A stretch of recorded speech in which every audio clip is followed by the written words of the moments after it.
आज 6 जुलै सोमवार. आजपासून नवीन आठवडा सुरू होतोय. हा आठवडा कसा असेल व आजचा दिवस कसा असेल याचा सविस्तर आढावा आपण या व्हिडिओमध्ये घेऊया. मागील आठवड्यात काय घडलं याच्यावरती एक नजर टाकूया, म्हणजे पुढील आठवड्यात कशा पद्धतीने काम करता येईल हे आपल्याला समजून जाईल. मागील आठवड्यात निफ्टीमध्ये सकारात्मकता पाहायला मिळाली, म्हणजे निफ्टीने आपल्याला पॉझिटिव्ह क्लोजिंग दिलेली दिसून येते. बँक निफ्टीमध्ये थोडीशी घसरण आपल्याला पाहायला मिळाली. रियालिटी सेक्टरमध्ये सर्वात जास्त तेजी होती, त्यानंतर फार्मा सेक्टर, तर घसरणीमध्ये सरकारी बँकांमध्ये सर्वात जास्त घसरण दिसून येत होती. त्याच्यानंतर एनर्जी सेक्टर, ॲटो सेक्टरमध्ये काही प्रमाणात फ्लॅट कारभार आपल्याला दिसून येत होता, तर प्रायव्हेट बँकांमध्ये देखील दबाव दिसून येत होता.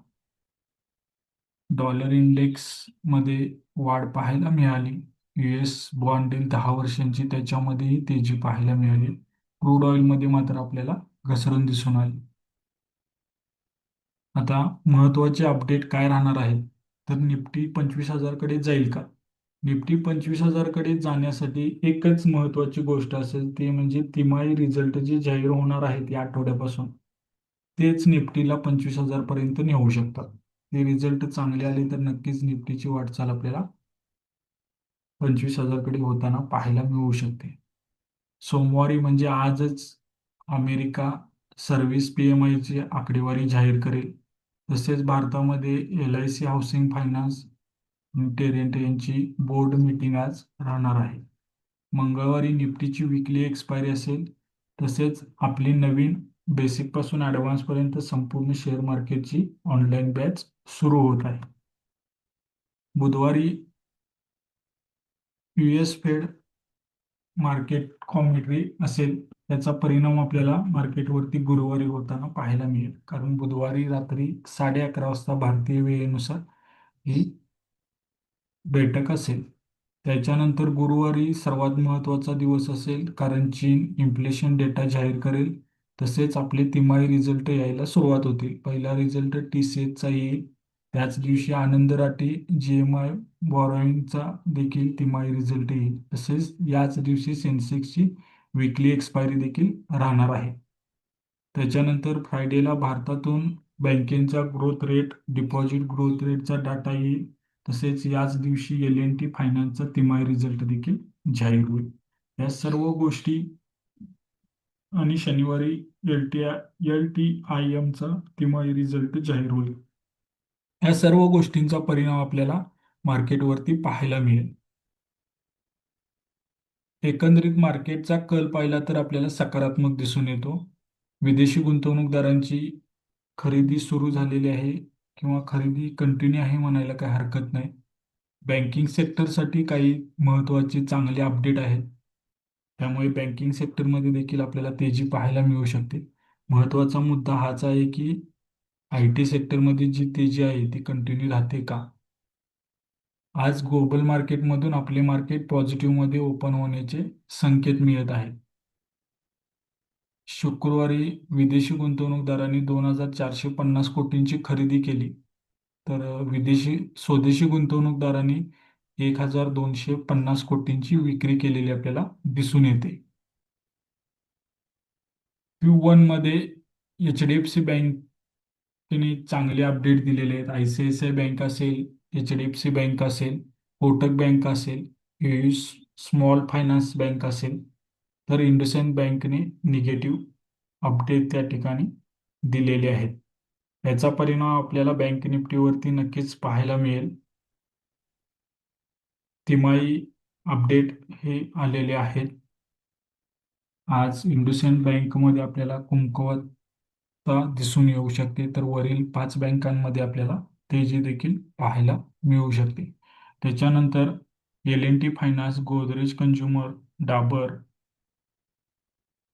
यांचे तिमाही अपडेट मजबूत राहतील असे देखील अंदाज वर्तवण्यात आलेले आहेत. तसेच कच्च्या तेलाच्या किमतीबद्दल बोलायचं झालं तर $72 खाली सुस्त कारभार आपल्याला पाहायला मिळून येत आहे. ओपेक्सने ऑक्टोबरपासून कच्चे तेल वाढवण्यासाठी मंजुरी दिलेली आहे. त्यामुळे सप्लाय देखील वाढण्याची शक्यता जास्त आहे. सोन्याच्या किमतीमध्ये 1,600 रुपयांची वाढ तर चांदीच्या किमतीमध्ये 4,100 रुपयांची वाढ आपल्याला पाहायला मिळत आहे. ही वाढ कशामुळे झालेली आहे? तर अमेरिकेमध्ये व्याजदर वाढीची शक्यता आता मार्केटला कमी वाटत आहे. त्याच्यामुळे सोन्या चांदीच्या किमतीमध्ये आपल्याला तेजी पाहायला मिळत आहे. त्याच्यानंतर इराणचे सर्वोच्च नेते खामेनी यांच्या अंत्यसंस्कारामुळे अमेरिका आणि इराणमधील चर्चा एक आठवड्यासाठी थांबलेली आहे. याच दरम्यान डोनाल्ड ट्रम्प यांनी आक्रमक विधान करत एका हल्ल्यात सर्वच इराणच्या नेत्यांना संपवू शकतो असे एक धक्कादायक वक्तव्य केलेलं आहे. डिफेन्स सेक्टरसाठी पॉझिटिव्ह गोष्ट आहे. DACने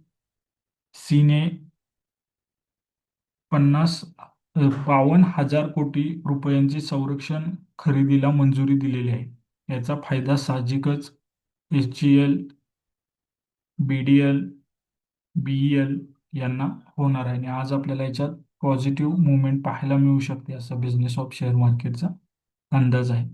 पंतप्रधान नरेंद्र मोदी यांचा आजपासून 6 दिवसांचा इंडोनेशिया, ऑस्ट्रेलिया, न्यूझीलंड दौरा होत आहे. या दौऱ्यामध्ये डिफेन्ससह इतर मुद्द्यांवरती द्विपक्षीय करार किंवा चर्चा होण्याची शक्यता मार्केटला वाटत आहे. त्याच्यानंतर मान्सूनने वेग पकडला असून मुंबईमध्ये मुसळधार पाऊस सध्या पाहायला मिळत आहे. खबरदारीचा उपाय म्हणून आज सर्व शाळा व महाविद्यालय बंद ठेवण्यात आलेले आहे. हा मान्सून कसा पुढे कंटिन्यू राहतो याच्यावरती मार्केटची पुढील हालचाल निश्चित राहणार आहे. सदर व्हिडिओ शैक्षणिक दृष्टी असून कोणत्याही प्रकारचा ट्रेड घेण्यापूर्वी किंवा गुंतवणूक करण्यापूर्वी तुमची रिस्क ओळखून तुमच्या फायनान्शियल ॲडवायझरचा सल्ला घेऊन तुम्हाला मार्केटमध्ये काम करायचं आहे. आज निफ्टीसाठी महत्त्वाच्या लेवल असतील त्या म्हणजे मागील आठवड्याचा जो हाय होता तो ब्रेक झाला म्हणजेच 24,400च्या वरती निफ्टी निघून गेली तर निफ्टीची वाटचाल 24,450 ते 24,500 कडे होऊ शकते.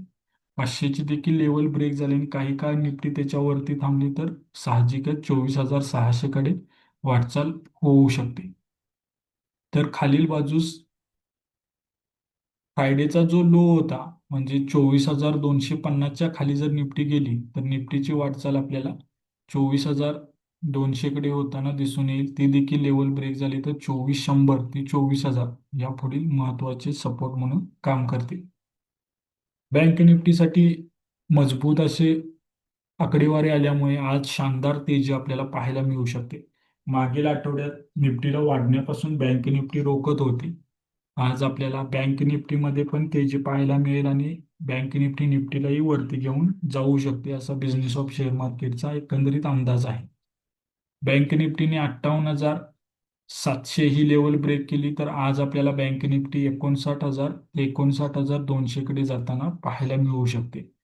तर खालील बाजूस बँक निफ्टीसाठी बँक निफ्टीने जर 57,800 ही लेवल ब्रेक केली तर बँक निफ्टीची वाटचाल 57,500 व 57,000 कडे होऊ शकते. आम्ही दिलेली माहिती आवडली असेल तर चॅनलला सबस्क्राईब करा, लाईक करा, व्हिडिओ आपल्या मित्रपरिवाराला शेअर करा. व्हिडिओ कसा वाटला कमेंटमध्ये सांगा.